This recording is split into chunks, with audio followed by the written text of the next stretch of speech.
Welcome back to the Peruvian Waltz podcast. I'm your host, Brian Birdie, and I'm joining you from Lima, Peru. I'm still without my camera. I haven't mentioned this in a few weeks, but it's really annoying because my collection is growing a lot, and I really want to show it off.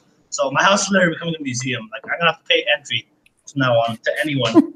It's not that much of a museum yet. I just got one outage recently, and I'm seeing what to get next, but I'm not going to ramble on. So let's introduce the panelists. So I gotta say panelists. Make sure I say panelists from now on to you too, because I got crap from some family members who said I shouldn't call you guys guests. I should call you panelists. Very nitpicky. But anyways, our first panelist is Kevin Montalban. He's back from after being absent last week. How are you, Kevin? How's it going, guys? Doing pretty well. All right, and next up is Swampert, or sorry, Peter, because he's been swamped. So, how are you, Peter? Yeah, swamped. You said it right there. But I'm doing well. Happy to finally be off the grind here and to just relax and to talk Peruvian football with everybody here. So looking forward to it. And it's a very happy time for Peruvian football, actually. Yes, no Groundhog Day. Yes. No Groundhog Day. Firstly, the league starts. Secondly, and some of the Peruvians abroad have actually been doing quite well. Like they're doing better than how they ended the Western Hemisphere season, or at least the Americas season. So it's been a lot better. And those are the three topics we want to talk about today. So that's a good transition, I think. And let's go on to the first one, the most important one, the non-Groundhog Day, which is kind of weird because Groundhog Day was just last week, but luckily it didn't coincide with Melgar. So, well, at least the second leg, which is the one that mattered. So let's start with Melgar. So it has a very professional win for the El Domino. It has to be said.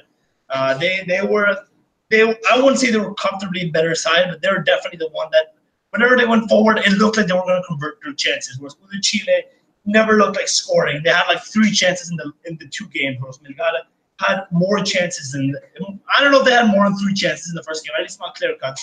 But they had a lot of dangerous chances in the first 25 minutes of this second leg alone. So, Chile were very disappointing for Chilean standards. So I can see the Chilean frustration, but I believe I was the one who said that the Chileans were pessimistic for something. No, Peter? Wink, wink. Yes, I guess you were, and I guess for fair reason. But I think, look, end of the day, yes.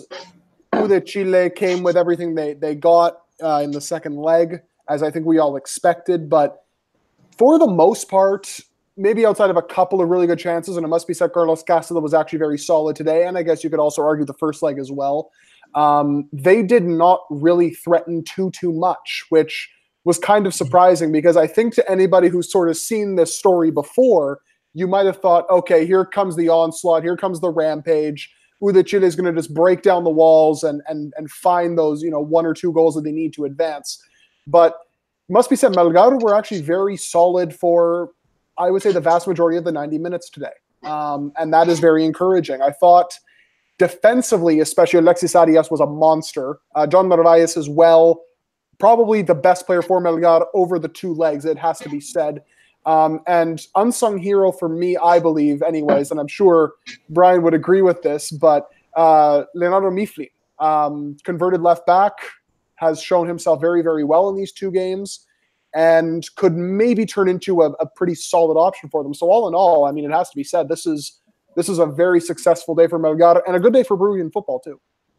Yeah, it's a successful. Before we go into Kevin, I did want to kind of expand on Peter's point, which I don't think is going to be a big problem for now, but it might be if they get to the group stage. So, not even in the group stage. I'll explain why. Basically, over the 2 legs, Melgar, I'm not sure if they can hold this defensively over 2 legs. It's a stronger side. I think Chile was just very weak offensively. Part of that also have to do with Bialba and Narvaez just being on top form defensively.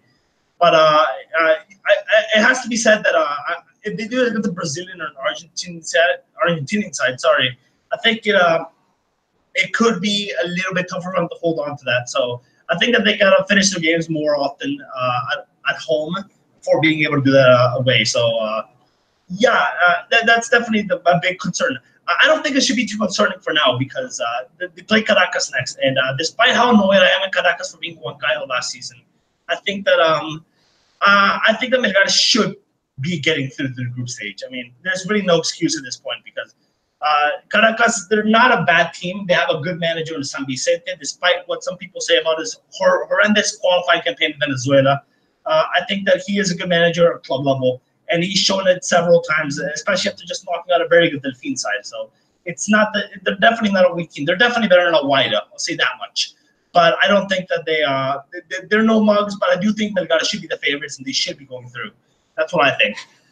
So Kevin, what do you think of the game? Well, let's get your thoughts before we battle on too much. So I was a little nervous going into this. You know, a 1-0 lead for Peruvian sides is it's like a recipe for disaster. Oh yeah. But you know what? They were very professional. You could see the hand of the coach because they kept their cool for almost all of the game. Obviously, there was a red card, which I thought was the moment when everything would fall apart. But they kept it going. They kept their form, and they held on to pass through. So I'm very excited to see them in the next round against Caracas.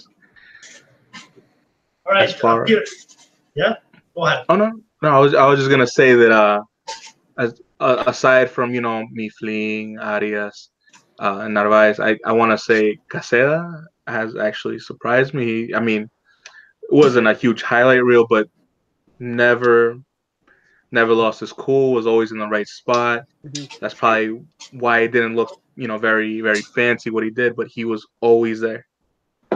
Yeah, no, Caseda. He looked better than any of his performances at Garcilaso ever. So I'm sure our buddy Joe, who might be a future fan of the podcast, is watching that throwing his TV out the window because the Garcilaso is awful. So yeah, no, I think that Melgar were very solid, like I said, and it's kind of weird because we've only had this podcast 5 minutes, and we usually when we talk about the losses, we usually spend a long time talking about it. Now we're finally happy we're talking about it for like 5 minutes.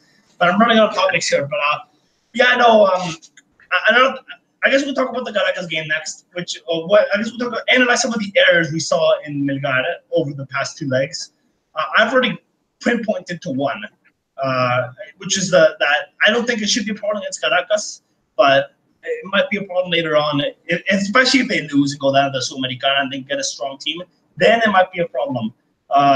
That basically is parking the bus too early, which sometimes can be a mistake. I mean, I know they're capable of doing it, but like I said, you never. Sometimes I think attack is the best form of defense, and you really gotta be careful of what maybe you park the bus, especially when considering Melgar looked very good for the first 25 minutes of this game. I thought they got very lucky with that slip in the first half, that Udachile slip, which basically left Cuesta offside for that first disallowed goal. Because there are 2 disallowed goals, one for Chile as well. So, I was very happy. My only concern for the next match against Caracas is that Freitas sending off. Now, Freitas, it's a bit premature, but he's looking like an absolute coup early days. So, I think that I'm struggling to think of Melgar's option off the bench. Like, I don't like Angel Romero. I mean, I don't think he's a very good option to place Freitas, and there's Darwin Lelo who could do a job, but I'm not. I think that he might be kept more as a sub. We'll see what Pautaso does, but I prefer Lelo over Angel Romero if he even plays as a midfielder, because sometimes I struggle to identify if he's a fullback or a midfielder. What do you think, Peter? Yeah, I kind of agree with you. Look, I mean, it's not terrible to have someone like Angel Romero on the bench, I guess, if that's like what his role is and he has to fill in, but obviously in a high-profile match like one against Caracas, you do kind of worry a little bit as to how he'll kind of fare. But I'm also with you there on the and I mentioned this after the first leg as well. Actually, we both mentioned it after the first leg. That really could have gone wrong for them, sitting back and sort of just letting off, their foot off the gas and just kind of inviting pressure from Udachile, because I mean, they did have a couple of pretty strong chances to get a late equalizer, and that would have been pretty devastating. The other slight concern I would have is it was mainly in the first half of the first leg, and maybe to a slight degree in the second leg as well. When they would get into the box, they almost looked a little bit hesitant to shoot and or just could not get clean shots off. And I know sometimes that's easier said than done in order to actually execute, but the way they were unlocking space in the final third, those runs Cuesta was making off the ball, it was so promising. And then it was just lacking the one important thing, which was obviously the goals. And that to me could come with time, because it's clear that they're still slightly adjusting to Pautasso, although so far it's looking pretty good considering he's only had 2 competitive games. But that's one area that I would maybe look at as a slight concern from a Melgar point of view going into the third round of these qualifiers. All right, and I also want to give a shout to Joel Sanchez, who the commentator, I think it was Claudio Palma, very annoyingly kept pronouncing Joel Sanchez, and I literally just wanted to chuck my TV out the window, which it was pronounced, which is kind of why I'm glad Melgar sat back at the end, because I didn't have to hear the awful pronunciation at the end anyway. So it got a little bit easy, like it got a little bit more soothing for me, but I was like suffering deep inside because I was worried about the Chiles. Brian, if you thought that was bad, you should have heard the U.S. feed, man. Oh my God. Posito and Narvaez. And, there's another. Last week they're pronouncing Iberico's name Iberico. It was so annoying. There were so many too for Melgar. It was only the Melgar players too that they were really kind of butchering. And another one that really Caseda was another favorite of mine. Even here they can pronounce his name wrong. Like, do these guys speak Spanish? Oh wait, they're Chilean. They don't. I'm sorry. Sorry about that. I'm sorry, they're not Chileans. I'm just joking around. But anyways, let's not ramble on. Let's not get too off topic. Let's get back to okay. So I gave Jordan Sanchez some credit, and that's what we left off. And I think he really does. He was a flop at Cristal, but I think he's back to his best. Like, he was called up for a national team, the summer team, for a reason, and it's good to see him back. He is Arequipeño, so he's good to see him back in his boyhood town or boyhood city, whatever you want to call it. I'm not sure if Melgar's his homehood club or childhood club, but I do know it's he's Arequipeño. So good on Joel Sanchez, and I'm still wondering when we're going to see Gino Guerrero, which has never really recovered after that whole pedophilia scandal in Paraguay, but he's still a very good player, and I do hope he gets some time again. But other than that, yeah, Melgar have lost some depth, and it really showed. It really shows us that some of the subs they make. Like last season, they replaced one good player with another good or better player. This season, they really do some quality when they make subs, and you could see that within the bench as well. Like, I knew before the match, like, the subs, they just aren't that good. All right, Kevin, what else do you want to say about the match? Get with what me and Peter are saying. So I was just gonna talk a little bit about the match against Caracas. I want to say that the first match is in Arequipa. Oh, good. I think we might see a more offensive-minded lineup like we did in the first match against Chile. So I think the loss of Freitas might not affect them as much, because we might see, like a 2-striker system, and then maybe drop Joel Sanchez with Arias. Yeah, and he's frozen. Oh, yep. It looks like he's doing the robot. And he's back. Can you repeat that? Can you repeat that? You think kind of froze. Oh, okay. You left off with the Freitas comment. Okay, so I know Freitas got the red card, but I think that it won't affect them so much since they're in Arequipa and might play like a 2-striker system or just be more offensive-minded in general. You might have Joel Sanchez and Arias sit in the midfield, distributing for Cuesta and Posito. All right, Peter, what do you think about that? Yeah, I could definitely see that. I mean, Pautasso, I think, isn't afraid to change it up. And certainly, if he senses that there's maybe a weakness in the heart of the midfield, and considering that they are obviously going to be at home, it looks like, for the first game, they probably will try to at least get a couple goals in that first game and try to kill it pretty much right away. So then in the second leg, when Freitas comes back, then they can maybe focus on maybe being slightly more defensive if they have to be. So yeah, I mean, there are still options for him. It's not like he just has to make a like-for-like replacement, which I guess is good of him, because even though we maybe did have a couple concerns about their squad depth, at least in comparison to the second half of last season, I still think they have a couple of decent options to go with, which is obviously ideal. Yeah, no. I agree with Kevin as well. I think that and Peter's expanded points, but we got part of time kill off the game and playing back with a 2-striker system. Esposito looked very good in that first game. I know Bengochea is gone, and I'm gonna have another pop at him.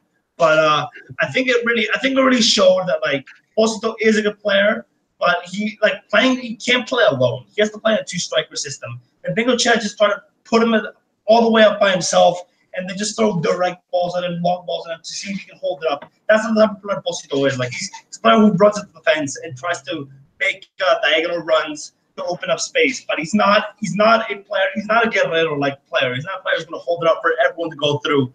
And that's what Bengochea saw on him, and that's why he went. So that's what we've done. He didn't even do that badly in La Alianza, but like whenever he played with a partner, whether it was an attacking midfielder or a striker, he would score. It wasn't all because of the altitude. I'm not convinced that he's exactly an altitude player. I just think that when he was deployed the right way, when he was playing with a partner, that's when he did well. So I think that Cuesta and Esposito are going to be a very good strike partnership this year, at least for Peruvian standards.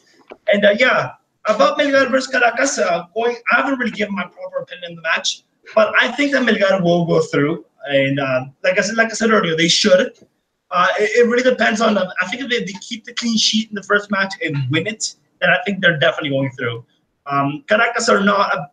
They're better in a wideout, like I said, but they are probably inferior to Melgar. Like even last season, I thought that their win away to Huancayo was really just due to bottling and a very lucky win. I mean, they're clinical, but when your keeper's not saying anything, is badly positioned most of the time, your defense isn't good enough, then of course you're prone to losses like that, like Huancayo lost against Caracas last year. Melgar is not like that. I'm not convinced of Casala yet, but Melgar is a very good backline, arguably the best in Peru. And even when you take up Villalba and Narvaez, even if one of them gets injured, you have Fuentes in there, who's also very, very good.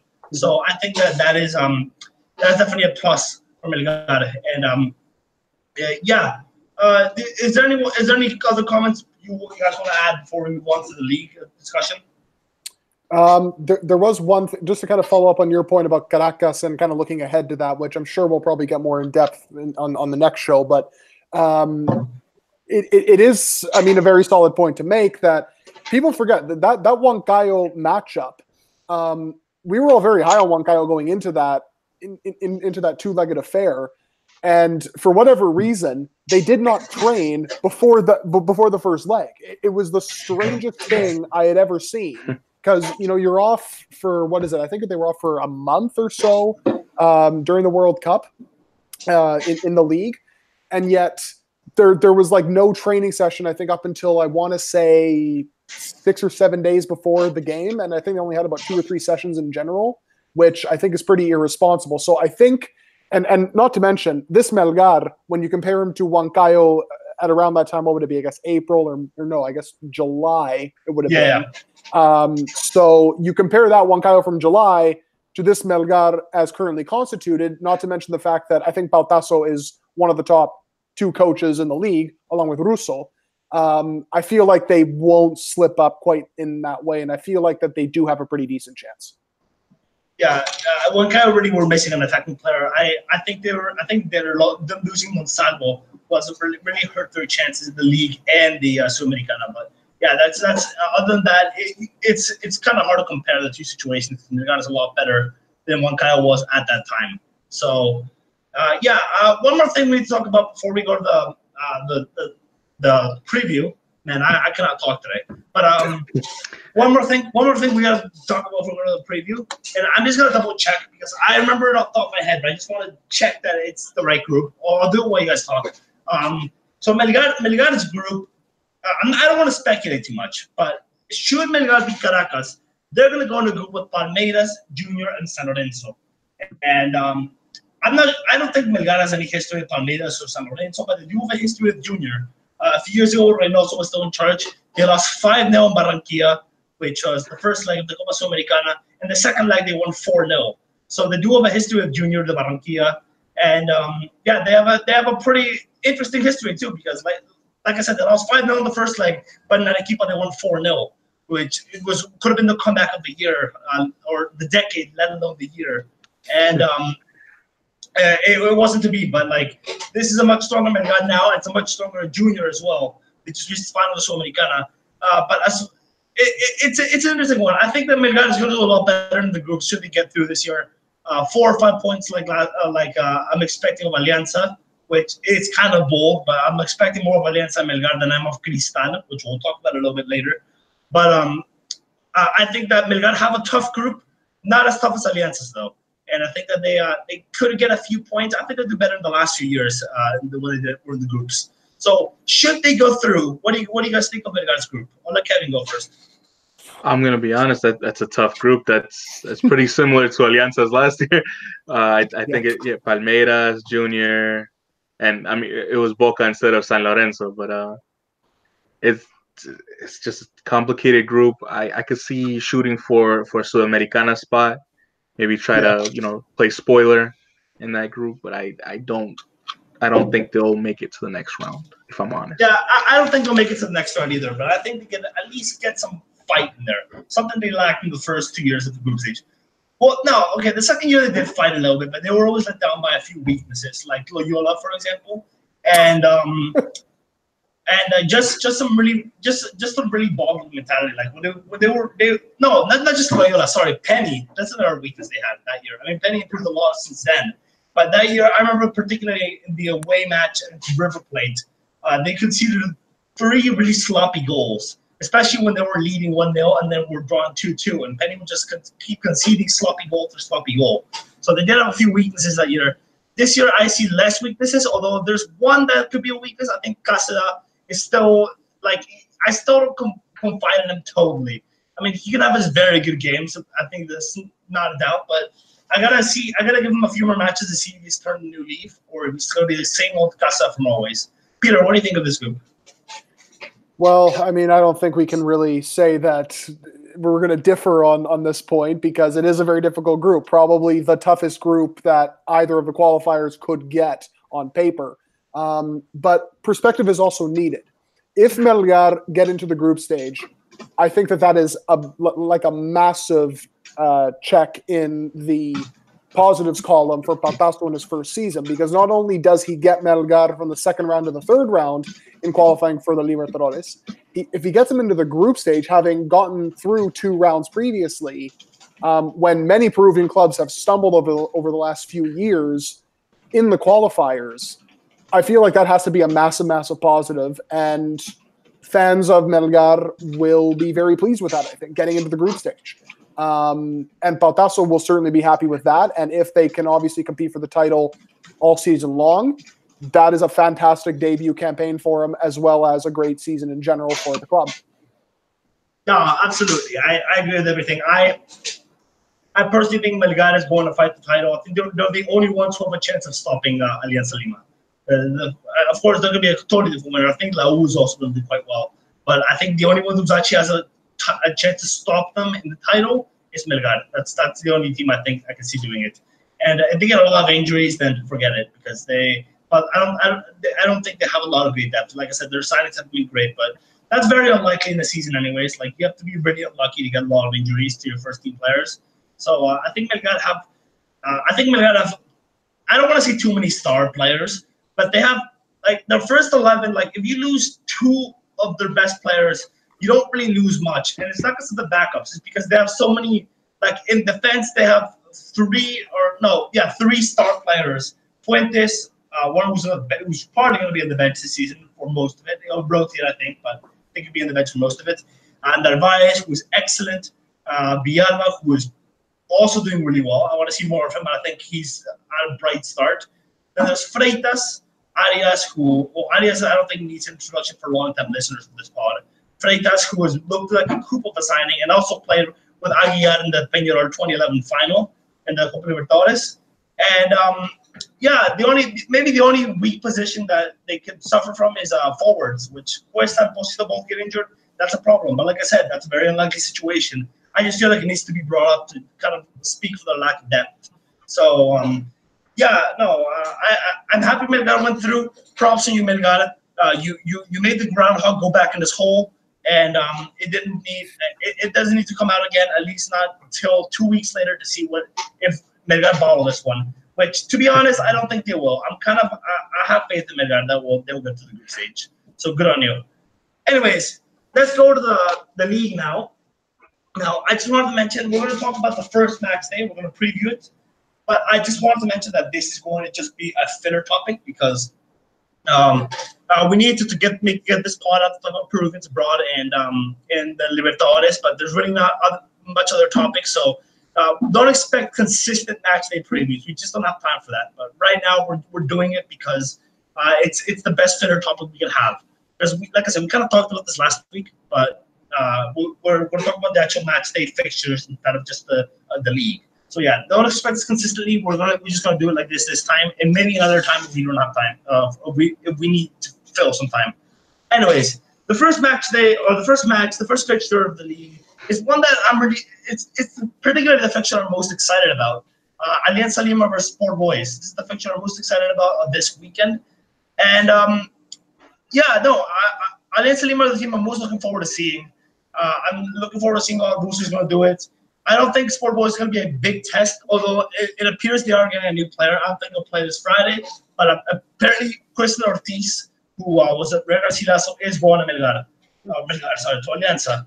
So, no, not Alianza, sorry, Sport Boys. How did I mess it up twice? I'm sorry. Well, are you good to host the podcast tonight, or do you want me to take over? No, I'll do it. I can't talk. I have so many things on my mind right now, but no, Sport Boys, Alianza Lima, they're very strong. I don't think they'll play their strongest squad in this match. I think they're going to take it a little bit lighter. But they still play a very strong squad. I still expect to see the forward line of Alfonso, Quevedo, and who's the last player? Oh, Alfonso Quevedo. Manzanera, that's right. I gotta get used to this new squad. But players like Cartagena and Galese, I don't think we'll see get game time. Maybe Galese to just build a little bit of match fitness for the Libertadores. But otherwise, I think Butron and Galese will rotate a lot in the league. So I think we'll expect to see Galese mostly for the Libertadores, and Butron will see a lot in league games. So I think that's kind of a wise way to do it, as long as you don't do it match after match. Not like when La U had Carvalho Fernandez and they did match after match and it lowered their standard. That's the wrong way to do it. I think they have to play a few matches Butron, a few matches Galese. That's the way to do it. You don't play it. You don't play the match just one match, one keeper, the other match, another keeper. That's not how it works, in my opinion. So I'll let Kevin Montalban first because he's the Alianza fan. Do you have any expectations for this game? Pretty high. I just want to see that midfield of Cartagena and Costa with that fullback support from Rosell and Salazar. That to me is the biggest difference from last year's Alianza. Oh yeah, fullbacks and midfield. Absolutely. And you have a coach that has a different proposition. He seems to be more direct and more pressure as far as in every line, even the forwards. In my opinion, obviously we haven't seen an official match yet. But yeah, and then to see what Sport Boys' proposition is for this year as well should be entertaining. Very traditional side. Yeah, like I said, I think boys are going to be the one to go down this year. They're the squad that just not impressed me. Although they've had a good preseason, but as we know, preseason isn't everything. The results could be very. I don't know the English word for it, but they can lie to you. They can really lie to you for the upcoming season. But they have had a promising preseason, so I guess you can give them credit for that. You got to see if it actually translates into league performances. So yeah, okay, Peter, what do you think of this match then? Of this match in general? I mean, kind of continuing to what Kevin said, the fullbacks are going to be intriguing to watch because they actually have quality fullbacks for the first time in forever. So I feel like that'll add another nice element to the system because Obviously, under Bengochea, yes, okay, you can argue that the results were there because he won their first league title in 11 years and obviously got them into the Libertadores and whatnot. But the playing style wasn't always easy on the eye. Maybe now that they've got two of the better fullbacks in the league, especially in the modern game where fullbacks are so important, maybe you'll actually see Alianza going back to playing that beautiful style again and or at the very least being more stable defensively, because at times the fullbacks, no matter who played, were like turnstiles, no matter whether it was in Libertadores or in the league. Yeah, okay. One thing I want to say, now you brought up Bengochea and the results and whatnot. I think this is going to be not only, this is kind of off topic, transitioning back to Alianza, but I think this is so short of Melgar and Russo. We're finally going to see some tactical stability in the league, and that's something we've been waiting for a long time. Bengochea, he's only done well in Peru because the other teams were so tactically unstable that it really they were the best, or not, they had the most quality. So a tactically flawed side was able to win the league. This year, I don't think it's going to be like that, because last year wasn't either, because Alianza, every time they met a tactically stable side, which is Salas Cristal, bar that one game at the Nacional where they won 2-1. They lost every single game very convincingly. Like, Cristal were pretty dominant winners in those games, and it has to be said, especially in that final where they scored 7 goals in over the 2 legs.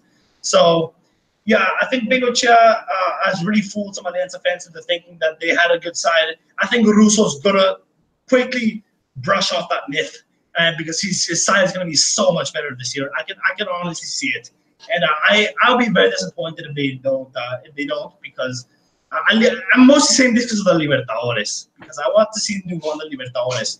But I think if they're gonna play the best football in Peru, then I'm happy to see them as champions, because the most deserving teams deserve to win the league, and that's my view of it as a neutral. That's my view of it. So that's what I want to see. I think Bengochea's Alianza they were effective, but they still didn't play well. They might have played ugly, but one thing is playing ugly and playing well. Another thing is playing ugly and not playing well. And I think Bengochea's Alianza qualified for the latter. Oh yeah, and another thing, I think Russo wants Jose Mora for the year. He's actually not going to San Martin, it appears, which is a very nice comment, but it depends on if he actually wants to play him. So, Brian, one like additional point to what you just said. I think another reason why, and I know we're kind of going back to the Libertadores talk, but it's still kind of relevant to the league as well.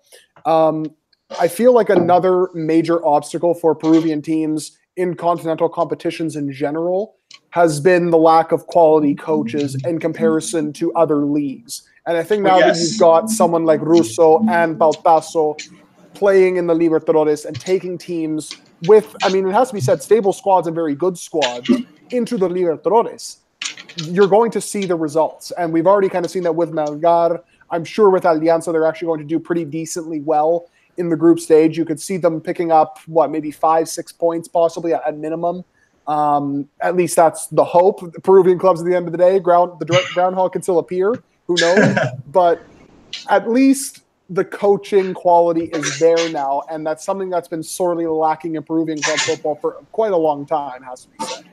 Well, yeah, on that, the following that I'm going to say is not being racist at all. It's just me thinking where the quality coaches come from.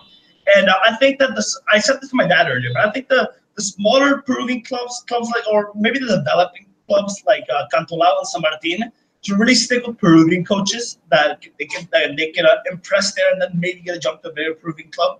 But otherwise, the big clubs in Peru need to go for Argentinian coaches, Uruguayan coaches, and now Chilean coaches, who have kind of really taken a rise in the last few years, at least since Pellegrini has come out. So Uruguayan coaches not named Pablo Bengochea. Yeah, well, not named them, but they at least they show their work in the league. Like, Colombian managers are overrated, for example. They do well within their own country, but every time we've had a Colombian manager here, they've just not done well enough. That's why I'm happy Alexis Mendoza has gone. Not only because I think he's a bad manager, but apparently he's already had a bad start at Cristal. Apparently Cristal were not happy with his training sessions and whatnot. They see they were light. And then that goes back to Hernan Torres last year, who really should have done a lot better with Melgar.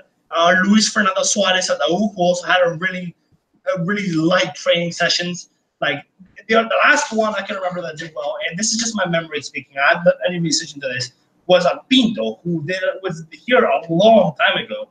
So the rest have not been that good at all. So I think that they're really gonna sit with Argentine coaches, Uruguayans, and now Chileans, because Chileans have really taken an uprise. And I think that those are the three coaches, international managers they should go for. As a dark horse, maybe Mexicans, who I think. Okay, Brian, let's move on. We got a lot of games here. Fair enough. Edit that out, though. Edit that out. I will. Yeah. Don't embarrass me like that. Okay, but I just wanted to get that point out. Okay, next game is San Martin versus UTC, which personally I'm expecting a San Martin win, very narrowly, but I think they'll do it. And like I said, I think UTC is going to be one of the favorites to fight relegation this year. So, yeah, I don't see them doing that well this season. I can see them getting off the poor start just because they're away to a team who's probably going to show a lot of talent they're looking to impress. They might be a bit nervous in the first match day, but I think they'll get the win. What do you guys think, Peter? Yeah, I would agree with you. Maybe disagree slightly on UTC because I have them making Sudamericana again. Because Franco Navarro is one of the best. It's funny because he's one of the few like non-Argentinian coaches who's actually quite good at what he does. Yes. So I'll change that to one of the few Peruvian coaches because there's a few other coaches like Chileans that do well, like Cordova. Yeah, true. Okay, so anyway, yeah, one of the few Peruvian coaches who actually like overachieves and you can see has some sort of tactical structure. But the fact that they're going to San Martin, that could be a tricky fixture. I know they had a couple of problems with them last year. But I feel like towards the end of the campaign last year, they were making some decent strides. Yes, they lost a couple key players, but I feel like they could possibly start out the season here somewhat decent. All right, and what do you think, Kevin, about this one? I've already given my two cents. I think that UTC has honestly gotten a little bit weaker from last year, and the coach can only do so much if the team's not willing to invest. So I actually have UTC just missing out on Sudamericana, and I expect San Martin to basically handle business at home. They always put together an interesting side, and I'm excited to see what new Peruvian products they provide us. Well, there's one product, very good product from San Martin that they're going to provide us with, I think, this season. His name is Franco Sanelato. Problem, he's not Peruvian, he's Paraguayan. So I think many people, once they see him and do research that he's not Peruvian, they're going to be very disappointed because that guy's very good. So I just wanted to point that out. But, well, I don't know. I'm not even sure if he's going to debut this season. I think he should, but we'll see. Okay, next is Binacional versus San Vallejo. Actually, let Kevin go first because I was talking about this, not this game, but I was talking about Binacional pre-podcast with Kevin. And he had a few comments about Binacional. So I believe this game is playing Culiacan. Shimon and Avis here to confirm that for me, but I think it's in Culiacan. I've read it all over that's going to be there, which is obviously very high altitude, the highest ground in the Primera. So what do you think, Kevin? So for this match in general, I would say it favors Binacional, and I would expect them to win. But I'm also excited to see this UCB side. I know that they had like a great lead in second division like almost all year long, and then they convincingly won the title. So I actually have them, overachieving this season and getting into a Sudamericana spot. Okay, so Peter, I'm looking forward to it. Yeah, go ahead. Okay, Peter, what do you think? It's so tough for me to call because the fact that it is in the altitude is always like a big, obviously determining factor. But I mean, I'm pretty bullish on Cesar Vallejo this year. I don't think they'll maybe compete for Sudamericana, but I think they'll comfortably be mid-table, which I said in the preview last week. I think they can get a draw out of this. I think it really all depends, though, on what Super Mantequilla can do between the sticks. So, I mean, I feel like they can probably grind out a draw here. Binacional, to me, are going to be one of the teams that I think could get relegated this year. But the altitude could save them. Well, yes, I actually don't remember where I put Binacional. That's because last week. partly down to my short-term memory problems, but that's I also think you because have them being safe, from what I remember. no, I don't. I know I didn't say them go into relegation. I also didn't say them to Americana, which the common denominator is they're probably going to finish mid-table. But I remember I had them like top half mid-table or like bottom half mid-table. So if you could see that as a thing. But I think that Binacional are going to do all right if they don't commit the same mistake as Sport Rosario last year, which at the end of last season they looked like they could have done, and they showed signs that they're definitely vulnerable to that issue. So I hope they don't commit that problem. And if they don't, they should be safe. And I expect them to win this game just because. Well, actually, I don't know. I think I was about to say because Cesar Rico just went up from Segunda, almost amateur league, but they went to not similar altitude, but similar difficult, hard places to get. Actually, no, I'm wrong. They play similar altitude, Espinal and Cusco. I'm sorry, so they are kind of used to it, but we're gonna see. I think like I said, I think Cesar Rico going to transition this year. So yeah, that's my 2 cents on this. I guess we move on to the next match. Carlos Manucci versus Ayacucho. Now, I have a bold prediction. I think Ayacucho is going to win this one, actually. Manucci, I'm excited to see what they can offer, but I think that this is going to be like kind of like a culture shock for them. Like the first game, they're not going to do too well. I think the team with more Primera experience is going to do them this time. And Ayacucho has reinforced very well, especially with the likes of Preciado, who I think is one of the best players in the bottom half of the league. So, well, in the bottom half of last year's league, rather, because I don't know where Ayacucho is going to finish this time. But I think that he's definitely a very good player, and I think that he's going to be very influential with Ayacucho. So, Peter, what do you think of this game? Yeah, I kind of agree with you. I think for like a first game back, this is a pretty difficult one for Manucci. Ayacucho, to me, were one of the more underrated sides last year. And I feel like they can maybe push on and do something decent here. So I would have them getting a win.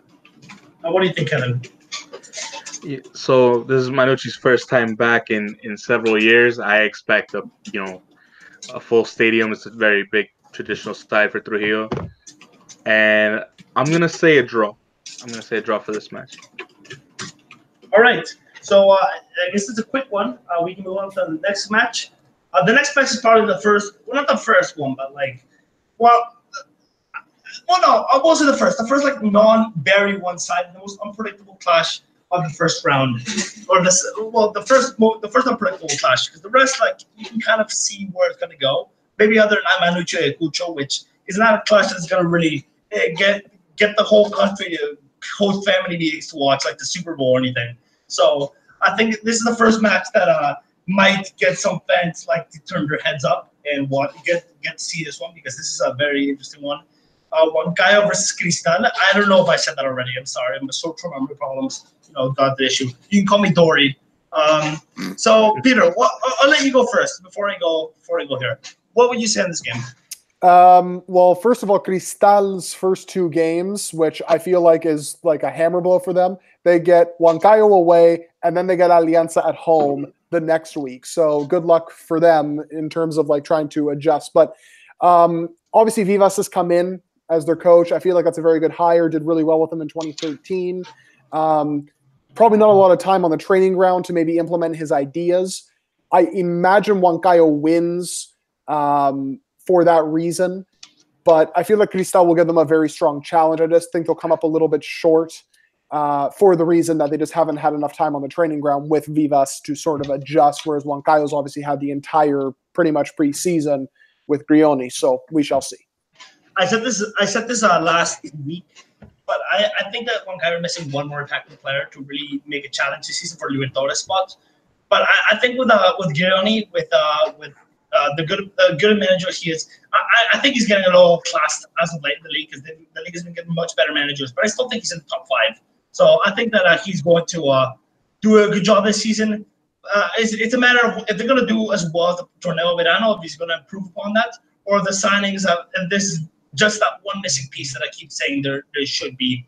That's going to let them down. I think Huancayo will win this narrowly, though. I think Vivas is a very smart appointment because he's already familiar with the Peruvian league. So I think that's one thing that really outdoes signing a manager at the very last minute compared to signing a manager before preseason like Russo. Because that's one of the problems that Torbe had when he got to Lobo, for example. All right, Kevin, so what do you think on this one? Right. So I obviously Sporting Cristal has the least amount of time to get their stuff together. So I want to say that this match should go to Huancayo since Grioni's been there for a year. Plus, he had his preseason. He's gotten to know all of his guys. Any recruits that came in were probably he had were his decision. So I would say that it should be Huancayo, definitely. Yeah, okay. So next one is a Comercio versus La U. I'll go back to Kevin on this one, actually. So what do you think of this one? This one had a few controversies, but let's not talk about that. Let's talk about the actual match itself. I want to say that this La U side is definitely stronger than last year. They seem to be gelling well in their friendlies and just from what I've seen. So I think that their front, of Holberg, Lavandera, Quintero, and Dennis should definitely provide an exciting match. That they'll definitely be, on the score sheet. It's always in the back where they're concerning because you never know who's gonna show up for them. Yes. All right. All right. Well, yeah. Go. Okay. All right. Well, I think La U are going to challenge for all three titles. I'm not sure if they're going to win it. I think they're going to challenge, but it's that kind of challenge that like they're going to be near the top, but they're not going to be that close ever. Because I have them as making Sudamericana or Libertadores, which is always kind of a hard one to make out. But I think La U will build a much better team than last year, and I think they should look good. Cordoba, I think with these players, he's going to show a lot more than he could have done last year.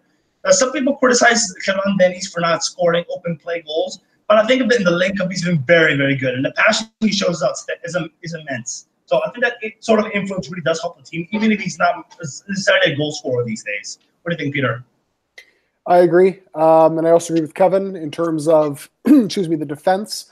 That's, for me, I think the angle I really want to look at in this game is because last year I feel like when they made that really strong finish to the end of the season, I think it was right before the Clásico where they scored really early through Quintero and then they conceded twice kind of late in the second half.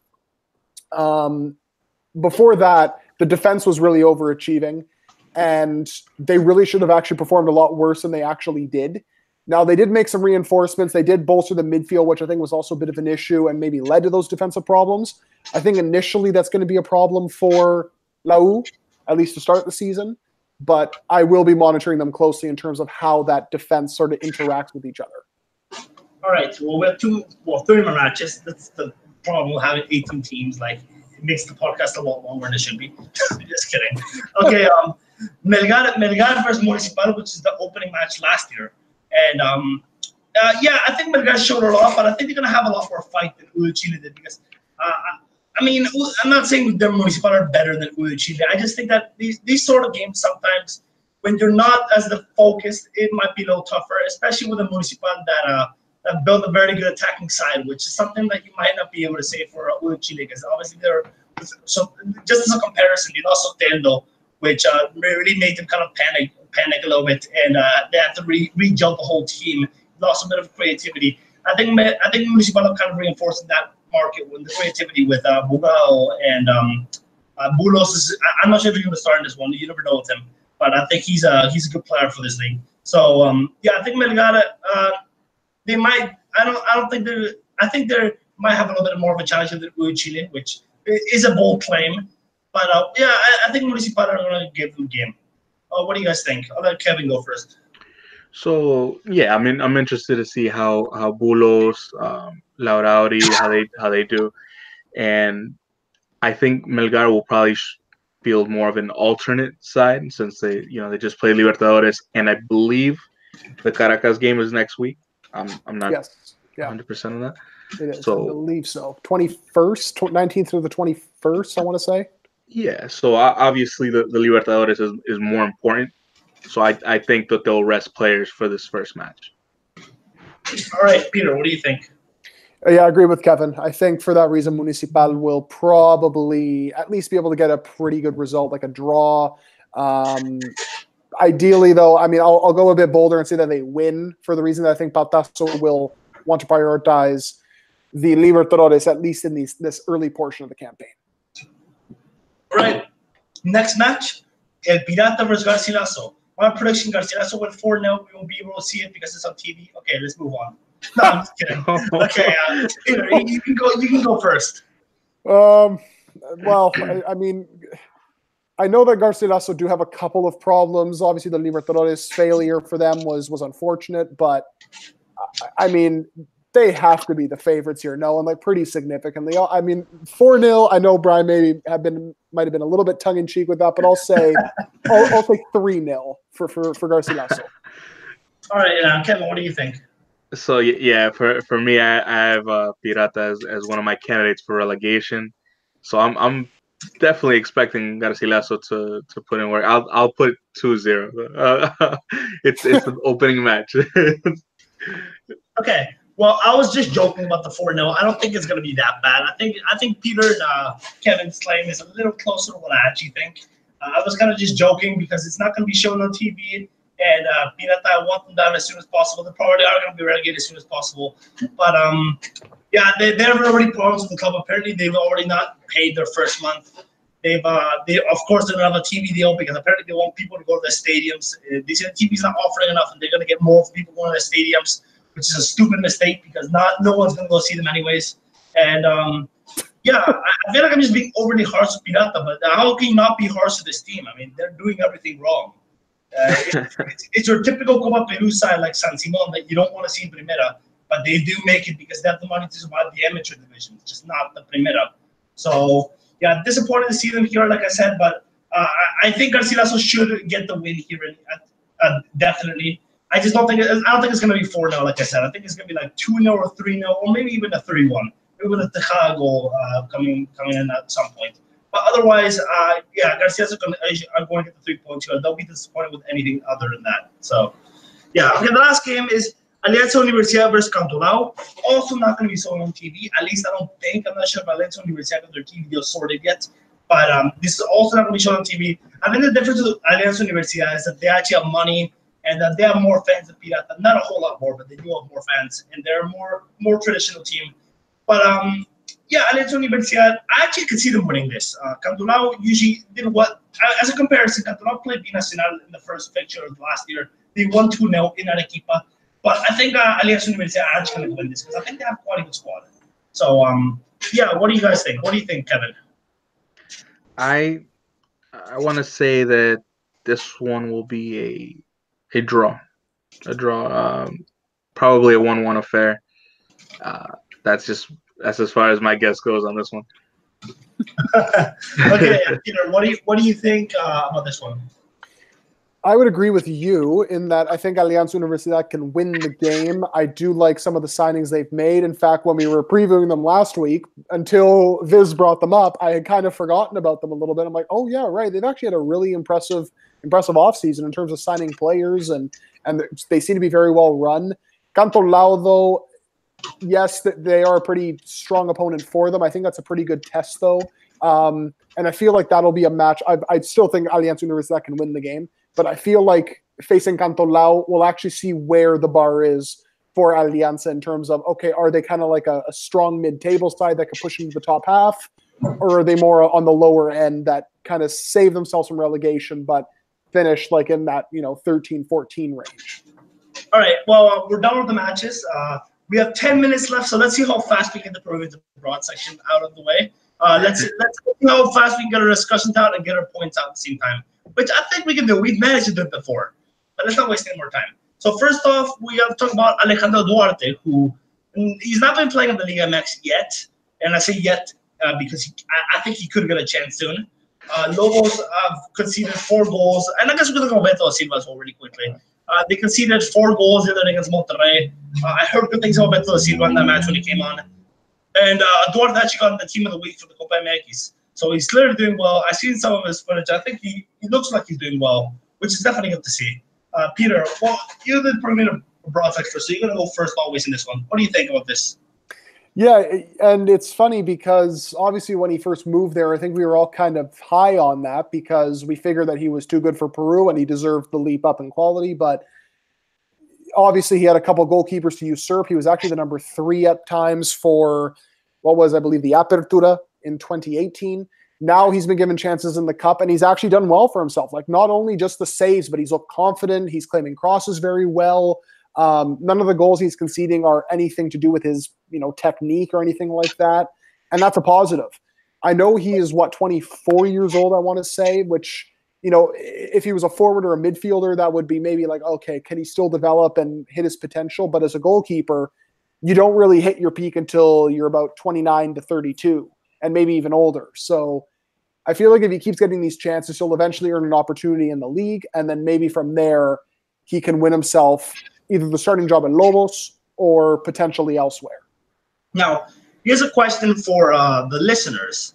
I'll leave it on the Twitter for those who haven't actually listened or are listening after 2 days to reply. So I'll just leave it like for a straight reply. So do you think with Galese return to Alianza Lima, if Duarte potentially gets a chance at Lobos for the Liga MX, do you think he could overtake Galese's spot in the national team? That is a very hot take, but with Gareca's philosophies, I think it could be possible because I'm not convinced Gareca's the happiest person in the world that Galese have to go back to Alianza Lima. Again, not his fault, but sometimes these things have to happen. So especially with Galese possibly rotating with Butron.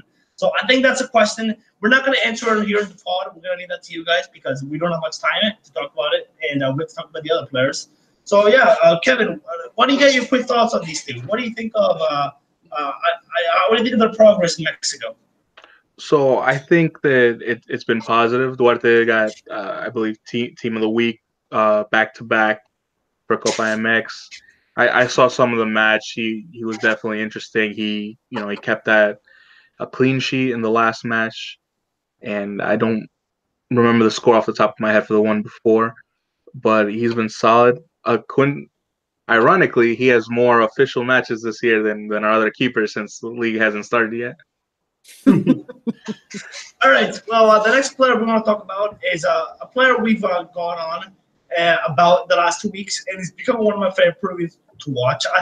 I don't remember how I said that last week, but Anderson Santamaria, who keeps impressing in Mexico, and I think I would argue this little run is better than any of the runs he had in Puebla last year. Of course, we don't know how inconsistent he's going to become. He already had a little bit of a rough patch at the start of the season, but that could have been due to lack of game time. Could have just been him grabbing himself again. Peter, what do you think of this one? Yeah, it was more of the same from him, I think. Really no different than any of his 3 or 4 previous games when he really showed himself very well. And again, I'm kind of thinking back to sort of his pre-World Cup form or pre-March form with Puebla. And I can't remember him putting together like 4 really good performances to the point where I'm trying to look for flaws and can't find any flaws, which kind of goes to show you just how far he's grown in the last year since he moved to Mexico, because I don't think any of us really saw this coming when he moved to Puebla. And now he's really improving as a defender. He's cleaning out the mistakes. I'm still a little bit worried because obviously the best indicator of future behavior is past behavior. And obviously he kind of fell off a bit of a cliff. Some of that wasn't his fault because he came back from the World Cup, struggled with fitness, and then couldn't get back in the Puebla 11. But you want to see him do this week in and week out. So far, obviously very good signs because, 1 or 2 games, those could be flukes. But when you put 4 or 5 together like this, that's a very positive sign, obviously. All right, Kevin, are you happy with Santamaria's growth in Mexico? Yes, yeah. I mean, obviously there was that little rough patch with Puebla, but he made his loan move to keep getting minutes, and he's doing solid. I expect him to continue progressing from there on. All right. Now we're going to talk about one more player. We were going to talk about Puebla here, but he just moved to Santos. But I don't think there's much to say yet. I mean, just a quick opinion. I am happy he moved to Santos. Some people say Sampaoli isn't the ideal manager for him, but my counter argument is just Arturo Vidal, who's much harder to gel than and drill than Puebla. So I think that they'll be fine. I mean, Sampaoli's a strict manager, but I think he'll be fine. I think he just needs to perform, and if he performs week in and week out, then he won't be benched like Vidal wasn't kicked off the team when he crashed his car in 2015. So I think he'll be fine. But the reason we're not talking about Puebla now is because let's give him a run of more games to see how he does, and then let's talk about him. I think the more important player we need to talk about now as the last one is Luis Advíncula, who we haven't talked about in quite a while, actually. And I think he deserves another shout because he's one of the only, or no, he's the only Peruvian player in Europe who's performing consistently. Well, besides maybe Tapia, who we're waiting to see him. We're waiting to see him a little bit more than just 3 or 4 matches. What Advíncula has been doing this whole season. So, Peter, what do you think of Advíncula's progress? How has he been doing lately? He has been solid. I wouldn't say he's been like outstanding when he first started in August and September, but generally speaking, Rayo Vallecano have kind of been up and down in terms of their form, so I don't think that's necessarily down to him. He's actually still been one of their better players. And when you speak to Spanish journalists who maybe follow Rayo a lot more closely than myself, certainly, because I tend to only watch them whenever they're available on TV, which is not common. But from what I've seen of him, very, very good. A couple weeks ago against Alaves, he was terrific. In the loss to Leganés, I still think he showed himself very well. Espanyol, maybe a little bit less impressive compared to the first 2 games because I still think he's getting, in terms of his attack, he's not getting the opportunities to bomb forward as much as he would probably like to, and that's fair enough because this is a team battling relegation. So maybe obviously the fullbacks aren't allowed to get forward as much.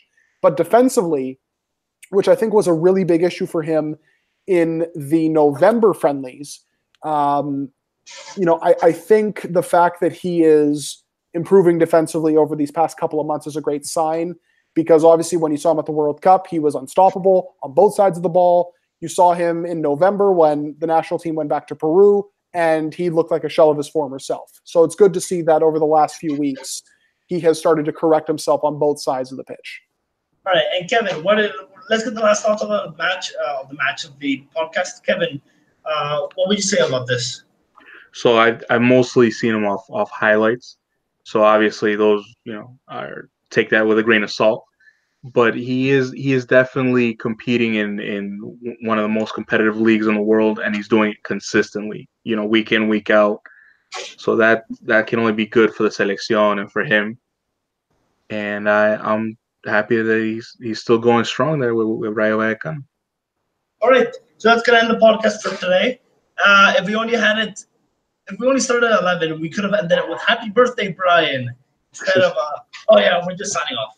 But anyways, this is the end of the podcast. If I didn't ramble on about Mexican coach too long, we probably could have met time, but we are 2 minutes over. So let's sign off here. My name is Brian Bertie, and I'm B_Bertie98 on Twitter. Kevin, what's your Twitter? Hey, I'm Kevin, and my Twitter is K_Montalvan7. And Peter, how about you as well as the Peru Waltz Twitter? As always, at Galindo PW for myself, at Peru Waltz for the Peruvian Waltz. And don't forget to subscribe on iTunes, SoundCloud, and YouTube. Right. So that's gonna end the podcast. This is oh my gosh, I'm losing my memory so much. This is I'm not in trouble, guys. I'm just having a bad day. Okay, bad day at the office. Okay, so that's gonna be it. This is the Peruvian Waltz team, and I'm signing off.